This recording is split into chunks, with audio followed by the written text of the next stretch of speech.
ចាសារអាទិត្យនៅ Walk Street គឺកាន់តែប្រជាប្រិយភាពហ្នឹងគឺខ្លាំងឡើងហើយមនុស្សគឺស្បុកសម្រុកទៅដើរលេងសៅរ៍អាទិត្យណាក៏ដោយសៅរ៍អាទិត្យណាដែរគឺមនុស្សច្រើនមែនតើហ្មងចាខ្ញុំនៅក្នុងទីក្រុងភ្នំពេញហើយផ្ទះខ្ញុំនៅក្បែរមាត់ទន្លេអីនឹងដែរទេហើយមិនចាំបាច់តែថ្ងៃសៅរ៍អាទិត្យទេចាគឺរាល់ល្ងាចខ្ញុំដឹកឆ្កែខ្ញុំនឹងដើរលេងរហូតហើយមុខវាំងហ្នឹងគឺថាមិនដែរខានមួយថ្ងៃខ្ញុំឆ្ងល់ខ្លួនឯងដែរហើយមិនបានខ្ញុំទៅបជាជាមួយគេមួយឯងពេលថ្ងៃគេបិទផ្លូវហ្នឹងចាដោយសារតែវាសបាយដើរទៅមើលគេមើលឯងចឹងទៅយើងស្លៀកពាក់ស្អាតចឹងទៅចាមានអារម្មណ៍ល្អចាមានអីវ៉ាន់លក់ច្រើននៅតាមផ្លូវមាននំមានណែចំណីចំណុកអូយចាសបាយគ្រាន់តែដើរហ្នឹងក៏សបាយដែរហើយថ្ងៃនេះខ្ញុំទៅពីថ្ងៃបន្តិចអញ្ចឹងទៅវារៀងភ្លឺអត់សូវមានមនុស្សទេពេលដែលខ្ញុំទៅហ្នឹងចាព្រោះម៉ោង7:06អញ្ចឹងទៅគឺរៀងតលាយនាំអាប៉ូឡូដើរលេងសបាយចាខ្ញុំពិតជាសបាយចិត្តជាមួយនឹងអ្វីដែលប្រទេសជាតិយើងកំពុងតែដើរទៅមុខចាយើងជាប្រទេសមួយដែលតូច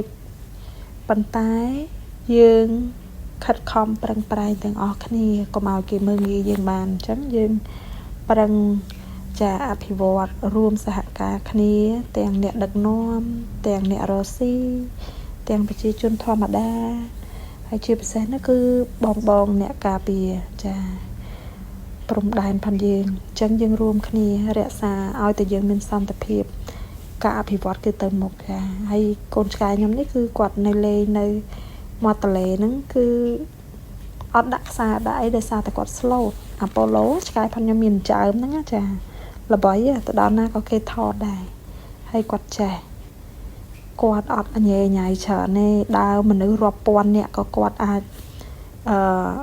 រកខ្ញុំឃើញដែរព្រោះអីពេលណាដែលយើងដើរបែកគ្នាអញ្ចឹងគាត់អត់ទៅណាឆ្ងាយទេគាត់នៅកលឹងតែកន្លែងដែលខ្ញុំអាចរកគាត់ឃើញនឹងហើយគាត់អត់ដើរទៅណាអញ៉េញ៉ៃតែថារត់ផ្ដេសផ្ដាស់ហ្នឹងហើយគាត់ព្យាយាមមើលខ្ញុំតែខ្ញុំដើរទៅឆ្ងាយរៀងបាត់ពីគាត់ចឹងគាត់រដល់ពេលគាត់ឃើញខ្ញុំគាត់មានទំនុកចិត្តគឺគាត់ដើរទៅតែឯងបាន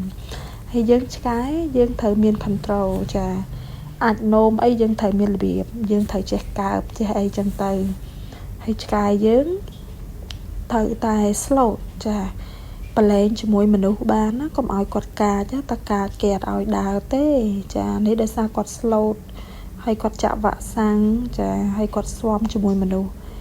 គាត់ដើរជាមួយនឹងមនុស្សរាល់ល្ងាចអញ្ចឹងទៅគាត់អត់ខ្លាចមនុស្សហើយក៏គាត់អត់កាចដែរចាក្មេងៗអីប៉ះបានប៉ុន្តែគ្រាន់ថាយើងប្រយ័ត្នណាយើងកុំឲ្យមានរឿងព្រោះអីតែមានរឿងវាប៉ះពាល់ដល់ឆ្កែគេអ្នកដទៃទៀតគេយកមកលេងកើតវាប៉ះពាល់ព័ត៌មានអន្តរជាតិចាជាច្រើនណាគេទៅសើពីខ្មែរយើងបងប្អូនអន្តរជាតិចាគេទៅសើគេថាប្រទេសយើងទូចប៉ុន្តែរួមសហការគ្នាល្អទាំងអ្នកដឹកនាំពេលដែលចេញទៅខាងក្រៅឆាកអន្តរជាតិគឺមានអត្តចរិតថ្លៃថ្នូរ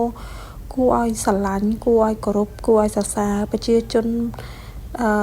ភាគច្រើនគឺឮពីភ្ញៀវទេសចរចាអញ្ចឹងសំខាន់ណាភ្ញៀវទេសចរការដែលគាត់និយាយតគ្នាថាប្រជាជនយើងរស់រាយរាក់ទាក់និយាយភាសាអង់គ្លេសនោះក៏បានល្អហើយម្នាក់គឺអាសាចេះជួយទុកធរៈចាអញ្ចឹងយើងនៅរក្សាឲ្យបានល្អហើយភ្ញៀវទេសចរយើងគឺកាន់តែច្រើនទៅហើយពីមួយឆ្នាំទៅមួយឆ្នាំអញ្ចឹងបងប្អូនទាំងអស់គ្នាយើងត្រូវតែរួមគ្នាចាអនាម័យហើយកុំបោកប្រាស់ចាបើភ្ញៀវទេសចរគេទិញអីចឹងកុំកាត់ថ្លៃកុំកាត់អីចឹងណាចាហើយអ្នកដឹកនាំយើងខាងផ្នែកទេសចរហ្នឹងក៏គាត់សកម្មមែនតើមើលគាត់ដាក់ slide នៅកន្លែងគេអង្គុយមានភ្ញៀវបរទេសច្រើនអញ្ចឹងទៅគាត់ដាក់ពីតំបន់ទេសចរអញ្ចឹង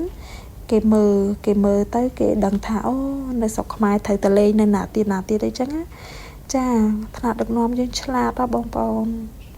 មិនតសើមិនបានហ្មងចាឆ្លាតណាស់វាងវៃណាស់ដឹកនាំប្រទេសទោះបីជាយើងឆ្លងកាត់សង្គ្រាមជូរចត់ 4-5 ថ្ងៃហ្នឹងប៉ុន្តែយើងប្រឹងប្រែងខ្នះខ្នែងរកសន្តិភាពមកវិញយើងដឹងថាយើងមិនអាចឈ្នះគេខាងផ្នែកសភាវុធអញ្ចឹងយើងប្រើការទូតយើងខ្លាំងការទូតយើងឆ្លាតយើងត្រូវតែធ្វើយ៉ាងម៉េចបញ្ជៀសការផ្ទុះអាវុធ